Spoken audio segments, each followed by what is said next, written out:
Good Lord, Thom, you guys do some excellent work. Every time I'm at Wildwood, Thom from Gibson Custom Shop, by the way, a heartbreaker is what you are, a dream crusher. Well, or the opposite, depending on if you're the wife, you're the dream crusher. If you know what I mean by that. Now listen here, folks. You know, when I'm shooting the videos at Wildwood, and every time they'd say it's a Gibson Custom Shop day, I'm like, yeah, because it's just, they're inspirational morsels. They are gloriously resonant. They're easy to play. It's just like it's like guitar porn. You know what I'm saying? Is that wrong to say? No. And this Greg Martin is another excellent example. Greg Martin's a hell of a nice guy and an awesome player. Yeah. Tasty soul. Yeah.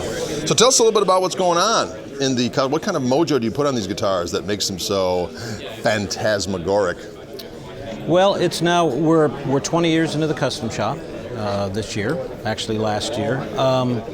It's just been a focused progression of taking original guitars, learning from them, using them as our template year after year after year, and building them into, as you know, on our regular production line of reissue guitars, we're about as close as we can get until we discover some engineering change that we can make. But when we get to the Collector's Choice, the beauty of the Collector's Choice programs and artist models is the R&D and all of the information that we collect before we actually build a prototype, which is way ahead of the guitar that shows up at Wildwood or any other dealer around the world.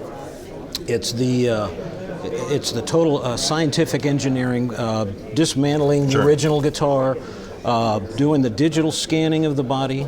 And let me explain this. It's like, I don't think we have told the story like we should, that you know, this is based on a 58, okay? Right. So, you know, the player out there probably goes, okay, it's a 58. I know they make a 58, it's got that neck and all that, but now we're going to make it look like Greg's guitar, okay? Or any other Collector's Choice or any other artist model. But we actually scan each individual guitar that we're going to replicate into a model, okay? I mean, it's a digital scanner that travels with Edwin Wilson, the artist relations, Pat Foley, will meet with the artist. I mean, it's 300, 400 photographs, measuring control cavities, measuring angles, measuring every detail of that instrument. And you think about how much we go that far to recreate something that we pretty much have the 58 in the bag already. Right. But because it's paying tribute, we're paying tribute to this guitar. Fortunately, some of them have a well-known player's name attached to them. But on some of the other Collector's Choices, it's a private owner who wants to remain anonymous. But when you think about all of that information that we collect before we build that guitar, it is not just a 58 like Greg's guitar. It is Greg's guitar, inside and out. And that's the passion, that's the mindset, that's the seriousness of Custom Shop. That and we do that with our reissues. You know, as you've been to the Custom Shop, and maybe you've been there at times where we've had somebody's original guitar there, just so we can gather more information and adjust the average of what we're doing on an R9 or an R8 or a Gold Top. Sure. I mean, it's fascinating. It's a fascinating thing. And we talked about the soul. Yes. When you play the guitar. Some people don't understand that, but real players, they understand there is a soul that happens on these guitars, and that's just not something that falls from the sky. Absolutely. That's something that happens from within. So. Well, one of the things, and I got to, you know, Joe Bonamassa and I are buds. Not that I'm name dropping, but I'm just as a point of reference. Last time I sat in with him,